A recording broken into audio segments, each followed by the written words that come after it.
नमस्कार, good morning. मैं ओम प्रकाश मेहरडा आज आपको बीए पार्ट फर्स्ट राजनीति विज्ञान के पेपर राजनीति विज्ञान के मूल आधार का शीर्षक स्वतंत्रता। शीर्षक हमारा स्वतंत्रता और स्वतंत्रता का उपशीर्षक है स्वतंत्रता के संरक्षक। स्वतंत्रता के संरक्षक, स्वतंत्रता को संरक्षण किस प्रकार से किया जा सकता है, स्वतंत्रता को बचाया किस प्रकार से जा सकता है। स्वतंत्रता के संरक्षक, स्वतंत्रता को संरक्षण किस प्रकार से किया जा सकता है, स्वतंत्रता को संरक्षित किस प्रकार से किया जा सकता है, यह हमारा उपशीर्षक रहेगा। स्वतंत्रता प्राप्त करने की अपेक्षा, स्वतंत्रता प्राप्त करने की अपेक्षा स्वतंत्रता को बनाए रखना बहुत कठिन कार्य है। यह बात चाहे व्यक्तिगत स्वतंत्रता है चाहे राष्ट्रीय स्वतंत्रता, दोनों पर पूर्ण रूप से लागू है कि स्वतंत्रता के अधिकार को प्राप्त कर लिया, उसको बनाया किस प्रकार से रखा जाए। चाहे व्यक्तिगत स्वतंत्रता है चाहे राष्ट्रीय स्वतंत्रता है, ये दोनों को बनाए रखने का कार्य बहुत ही कठिन है। जो व्यक्ति अथवा राष्ट्र की स्वतंत्रता का ठीक से उपभोग नहीं कर पाते, जो व्यक्ति स्वतंत्रता का ठीक से उपभोग नहीं कर पाते, उनकी सुरक्षा के लिए प्रयत्न नहीं करते और उनकी स्वतंत्रता को सदैव संकट बना रहता है। विभिन्न लेखकों के अनुसार स्वतंत्रता की सुरक्षा के लिए कुछ दशाओं का होना आवश्यक और वांछनीय है, जो निम्नलिखित है। स्वतंत्रता के संरक्षण की दशाएं कौन कौन सी है? स्वतंत्रता के संरक्षण की दशाएं वे किस प्रकार से स्वतंत्रता को बचाया जा सकता है। स्वतंत्रता के संरक्षण की दशाएं कौन कौन सी दशाएं हैं, कौन कौन से उपाय है जिसके द्वारा हम स्वतंत्रता को बचा सकते हैं। पहला जो महत्वपूर्ण उपाय है वो है आदर्श कानून। पहला जो उपाय है वो आदर्श कानून। हमारा कानून ऐसा होना चाहिए जो स्वतंत्रता को मजबूती से बचा सके, स्वतंत्रता का ठीक से संरक्षण कर सके, स्वतंत्रता को ठीक से रख सके। ये हमारा आदर्श कानून है। व्यक्ति अपनी विभिन्न स्वतंत्रताओं का उपयोग राज्य में रहकर कर सकता है। राज्य कानून के माध्यम से इस प्रकार की स्वतंत्रताओं की रक्षा करता है। इस प्रकार साधारणतया कानून व्यक्ति की स्वतंत्रता की रक्षा करते हैं, किंतु राज्य द्वारा निर्मित सभी प्रकार के कानूनों के संबंध में इस प्रकार की बात नहीं कही जा सकती जो व्यक्तियों की स्वतंत्रता की रक्षा कर सके और व्यक्तित्व के विकास हेतु आवश्यक सुविधाएं प्रदान कर सकते हैं। स्वतंत्रता की रक्षा हेतु आदर्श कानून के निर्माण की आवश्यकता बनाते हुए, आवश्यक निर्माण के कानून की आवश्यकता बताते हुए मार्टेस्क्यू ने कहा है कि मुख्यतः स्वतंत्रता की रक्षा और हनन कानून के स्वभाव है और उसके द्वारा दिए गए दंड की मात्रा निर्भर करती है। दूसरा है विशेषाधिकारों का अंत। विशेषाधिकारों का अंत, विशेषाधिकारों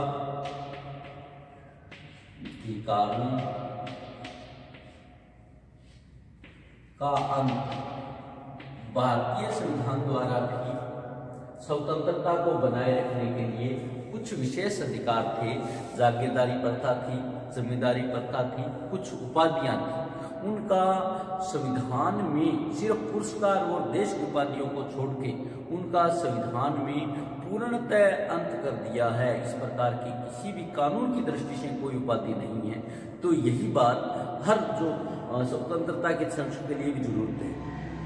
जिस समाज में कुछ व्यक्तियों को धर्म, जाति और संपत्ति के आधार पर कुछ विशेषाधिकार प्राप्त हो जाते हैं कि जाति के आधार पर कुछ उपाधियां थी देश में, धर्म के आधार पर कुछ उपाधियां थी, संपत्ति के आधार पर कुछ उपाधियां थी, उनको कुछ विशेषाधिकार प्राप्त होते हैं। वहां पर अनेक जो नागरिक है उनकी स्वतंत्रता की रक्षा नहीं होती। जिन लोगों को विशेषाधिकार प्राप्त होते हैं वे अहंकार के भाव के कारण इसका दुरुपयोग करते हैं। दूसरे लोग हीनता की भावना के कारण स्वतंत्रता का सही से उपयोग नहीं करते। इसलिए स्वतंत्रता की रक्षा हेतु विशेषाधिकारों का अंत होना नितांत आवश्यक है। अगर विशेषाधिकारों का अंत होगा तो ही स्वतंत्रता का संरक्षण किया जा सकता है, स्वतंत्रता का संरक्षण किया जा सकता है।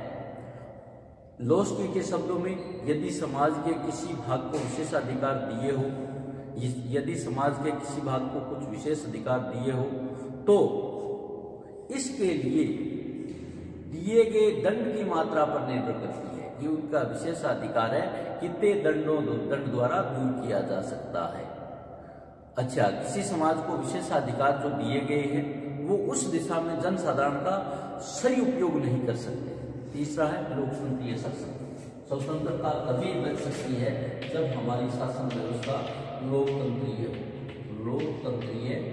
शासन, लोकतंत्रीय शासन द्वारा हम स्वतंत्रता को बचा सकते हैं, हम स्वतंत्रता का संरक्षण कर सकते हैं।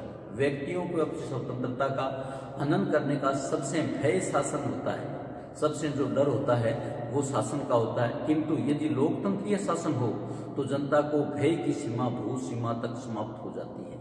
लोकतंत्र में जनता के शामिल होने के साथ साथ शासक भी होते हैं। शासन की अंतिम सत्ता जनता के हाथ में होती है और किसी कारण स्वतंत्रता का हनन नहीं हो सकता। यही कारण है कि नागरिकों की स्वतंत्रता की रक्षा और व्यक्तित्व के विकास हेतु लोकतंत्रात्मक शासन को सर्वोच्च समझा जाता है। परंतु इस लोकतंत्रात्मक शासन के साथ साथ यह आवश्यक है कि जनता के लोकतंत्रीय भावना हो, अर्थात बहुमत से लोकप्रियता और अल्पमतों में सहनशीलता का भाव होना चाहिए, सहनशीलता की भावना होनी चाहिए। नंबर 4 है मूल अधिकार। मूल अधिकार, स्वतंत्रता की रक्षा हेतु देश के नागरिकों को मूल अधिकार दिए जाने चाहिए, मौलिक अधिकार दिए जाने चाहिए। जैसे भारत में संविधान के अनुच्छेद 12 से 35 तक मौलिक अधिकारों की बात की गई है। 12 से 35 तक मौलिक अधिकारों की बात इसीलिए की गई है जिससे स्वतंत्रता को बचाया जाए। मूल संविधान में 7 मौलिक अधिकार थे और वर्तमान में 6 है, क्योंकि संविधान के अनुच्छेद 31 के अनुसार जो संपत्ति का अधिकार था 1976 में सरकार द्वारा संविधान संशोधन द्वारा निरस्त कर दिया गया। इस प्रकार से स्वतंत्रता की रक्षा हेतु हमें मूल अधिकारों की आवश्यकता होती है। मूल अधिकार स्वतंत्रता द्वारा नागरिकों स्वतंत्र मूल अधिकार संविधान द्वारा नागरिकों को प्रदत्त ऐसे अधिकार हैं जिनका उपयोग राज्य के विरुद्ध किया जा सकता है। ये मूल अधिकार दूसरे व्यक्तियों के हस्तक्षेप से भी व्यक्तियों की स्वतंत्रता की रक्षा करते हैं। इसी कारण वर्तमान समय में स्वतंत्रता की रक्षा के लिए मूल अधिकारों को आवश्यक समझा जाता है। इसी दृष्टि से भारत, अमेरिका, रूस, आयरलैंड, फ्रांस आदि राज्यों में संविधान के मूल अधिकारों की व्यवस्था की गई। नंबर 5 स्वतंत्र न्यायालय। स्वतंत्र न्यायालय, स्वतंत्र न्यायालय। मूल अधिकार हमारे तभी बचाए जा सकते हैं जब स्वतंत्र न्यायालयों की व्यवस्था हो। नागरिकों की स्वतंत्रता के लिए यह नितांत आवश्यक है कि न्यायालय स्वतंत्र हो और न्यायालय में कार्यों में सरकार का कोई भी हस्तक्षेप न हो। इस प्रकार की निष्पक्षता और स्वतंत्रता की स्थिति में न्यायालय नागरिकों के अधिकारों की रक्षा करते हैं। न्यायालयों के व्यवस्थापिका कार्यों के अधीन होने पर वे शासन सत्ता के हस्तक्षेप पे नागरिक स्वतंत्रता की रक्षा नहीं कर सकते। इसके अतिरिक्त न्याय सर्वसुलभ शीघ्र होने चाहिए। निर्धन व्यक्ति को निःशुल्क न्याय की व्यवस्था होनी चाहिए। ऐसी व्यवस्था होनी चाहिए न्यायपालिकाओं की स्वतंत्रता के अभाव में स्वतंत्रता एकमात्र घोषणा मात्र बनकर रह जाएगा। नंबर 6 है सतत जागरूकता। सतत जागरूकता। सबसे बड़ी बात यह है देश के नागरिक अपनी स्वतंत्रता के लिए जागरूक होने चाहिए। देश के नागरिक अपनी स्वतंत्रता के लिए जागरूक होने चाहिए। यदि देश के नागरिक जागरूक होंगे तभी हम स्वतंत्रता प्राप्त कर सकते हैं। स्वतंत्रता की रक्षा का सबसे अधिक संपूर्ण उपाय नागरिकों को सतत जागरूकता ही है। इसके लिए नागरिकों की स्वतंत्रता की इच्छा मात्र ही नहीं वरन इसकी रक्षा हेतु प्रत्येक प्रकार के त्याग करने की भावना होनी चाहिए। स्वतंत्रता की रक्षा के लिए यह अत्यंत आवश्यक है कि व्यक्ति अपने अधिकारों के प्रति जागरूक रहे, स्वतंत्रता का अतिक्रमण होने पर उसका विरोध करे। इंग्लैंड के नागरिकों द्वारा जो सतत जागरूकता के कारण इतनी अधिक स्वतंत्रता का उपयोग किया जाता है, कहावत भी है सतत जागरूकता ही स्वतंत्रता का मूल्य है। लोस्की के शब्दों में नागरिकों की महान भावना न केवल कानून की शब्दावली है, स्वतंत्रता का वास्तविक गुण है। इस संबंध में थॉमस जेफरसन का महत्वपूर्ण कथन है कि कोई भी देश तब तक अपनी स्वतंत्रता की रक्षा नहीं कर सकता जब तक कि समय समय पर वहां की जनता अपने विरोधी भावना का प्रदर्शन करके अपने शासन को सत्संग न करती हो। नंबर 7, शक्तियों का पृथक्करण तथा अवरोध व असंतुलन। शक्तियों का पृथक्करण,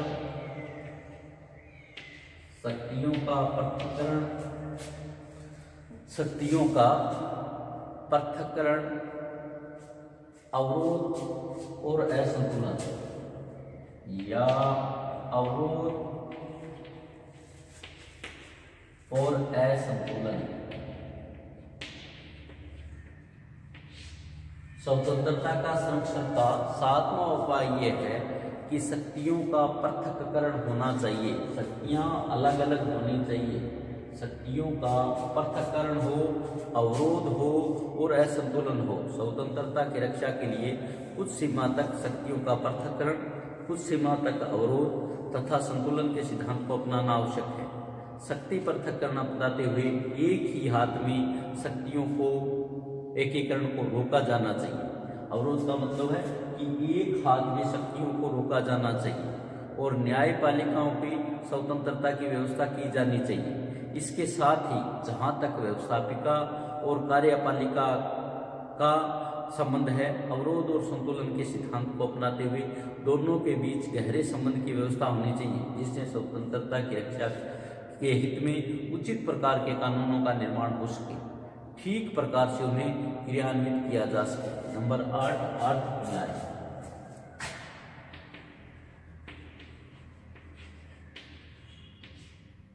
आर्थिक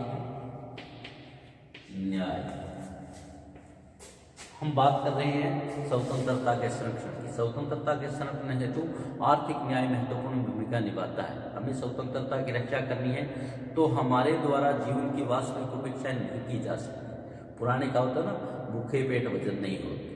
तो इसका मतलब स्वतंत्रता की हमें रक्षा करनी है तो पहले आर्थिक न्याय देना होगा। वास्तविक अपेक्षाएं पूरी नहीं की जा सकती तो यह वास्तविकता है। बहुत अधिक सीमा तक आर्थिक समानता की स्थापना के बिना स्वतंत्रता का उपभोग नहीं किया जा सकता। जब तक आर्थिक समानता नहीं है तब तक स्वतंत्रता का उपभोग संभव नहीं है। जब तक व्यक्तियों के लिए भोजन, वस्त्र, आवास की व्यवस्था नहीं हो पाती तब तक कैसे सोचा जा सकता है कि स्वतंत्रता का उपभोग कर सकेंगे। अतः आर्थिक न्याय स्वतंत्रता का सबसे महत्वपूर्ण और प्रभावशाली गारंटी है। इसके बिना स्वतंत्रता एक वर्ग का हित बनकर रह जाती है। नंबर 9, स्वतंत्र प्रेस।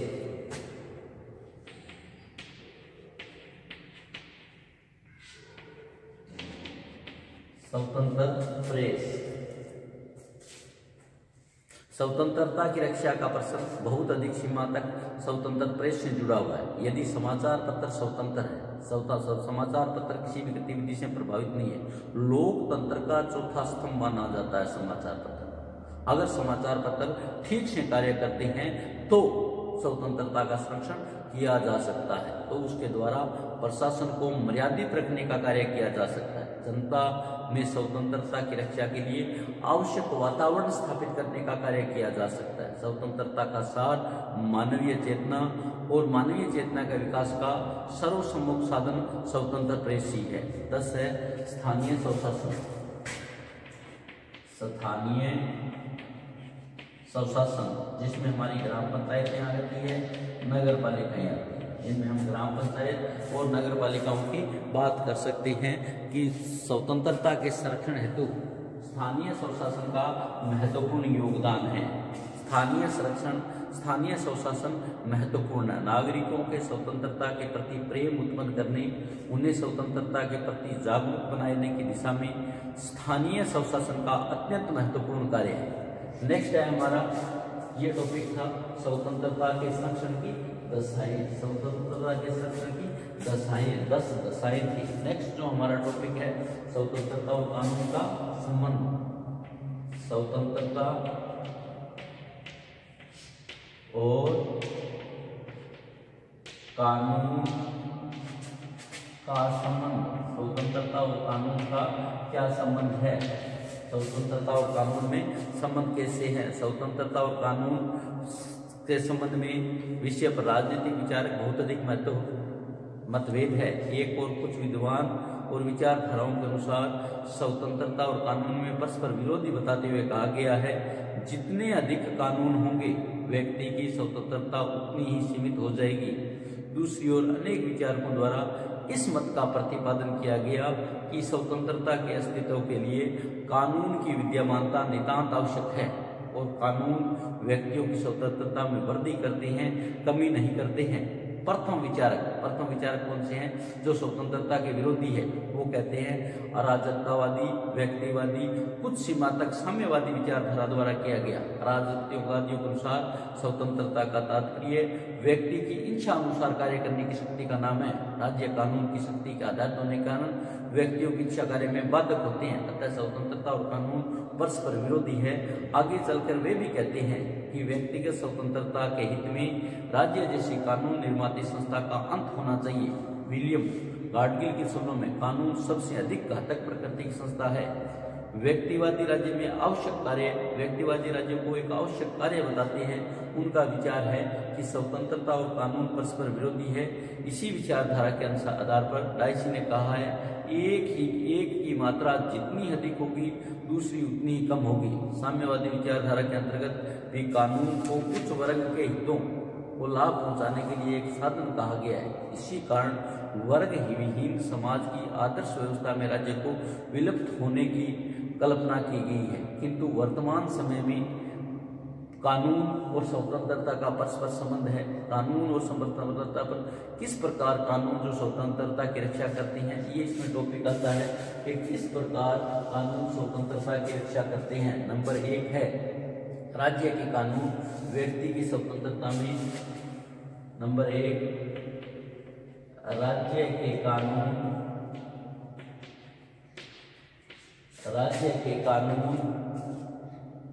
व्यक्ति की स्वतंत्रता की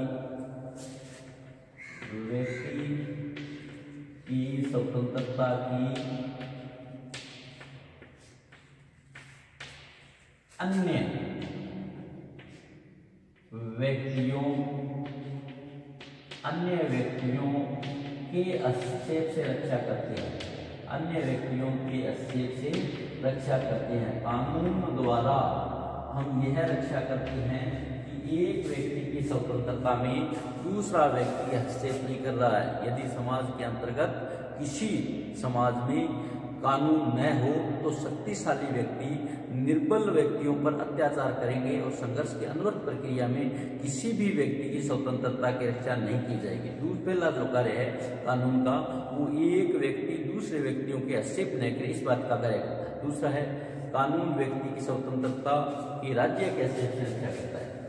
दूसरा है कानून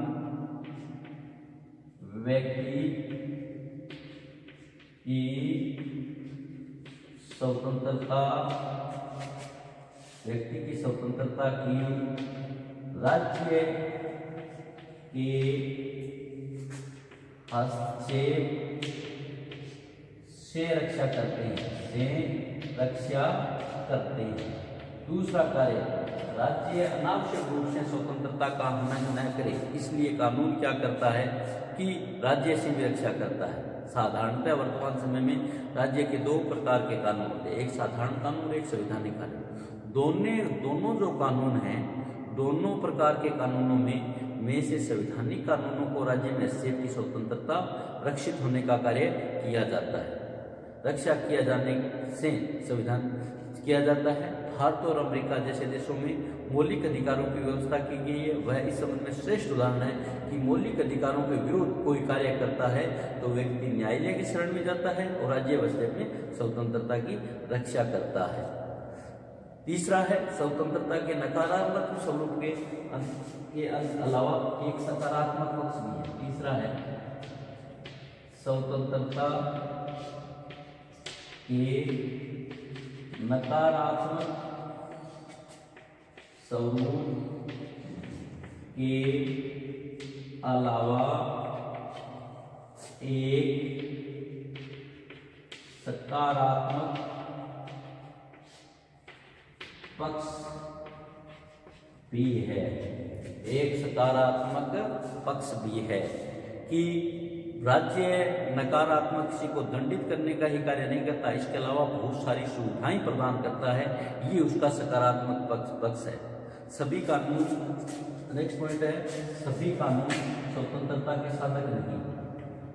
सभी कानून स्वतंत्रता के साधक नहीं। सभी कानून स्वतंत्रता के साधक नहीं। इसका मतलब यह है कि जो सभी कानूनों की हम बात करते हैं वो मानवीय स्वतंत्रता वर्णन करता है, शासनबद्ध कानूनों का निर्माण करता है, जनसाधारण हितों की अवहेलना करता है, तो नागरिक स्वतंत्रता की रक्षा की जा सकती है। तो इस प्रकार आज हमारा जो स्वतंत्रता का टॉपिक था वो पूरा हो गया। आज हमने स्वतंत्रता की बात की कि स्वतंत्रता देने के बाद उसका संरक्षण किस प्रकार किया जाए, ये मुख्य बात है कि स्वतंत्रता को बचाया किस प्रकार से जा सकता है। और स्वतंत्रता के संरक्षण की दिशाएं बताई, आदर्श कानून, विशेषाधिकार कानून, लोकतंत्रीय शासन, मूल अधिकार, स्वतंत्र न्यायालय जिनके द्वारा स्वतंत्रता को बचाया जा सकता है, सतत जागरूकता, शक्तियों के पृथक्करण या अवरोध या असंतुलन, आर्थिक न्याय, स्वतंत्र प्रेस, स्थानीय स्वशासन, स्वतंत्रता और कानून का संबंध बात करते हैं। राज्य और कानून व्यक्ति अन्य व्यक्तियों का सेफ को रोकता है, राज्य के सेफ को रोकता है, और स्वतंत्रता नकारात्मक अपेक्षा सकारात्मक स्वरूप भी है। हमारा इस सेशन पढ़ाई का स्वरूप यही रहेगा। सभी विद्यार्थी ढंग से पढ़ते रहे, 2 गज की दूरी रखें, मास्क का अवश्य प्रयोग करें, कोरोना से बचाव ही इसका उपाय है। थैंक यू, धन्यवाद।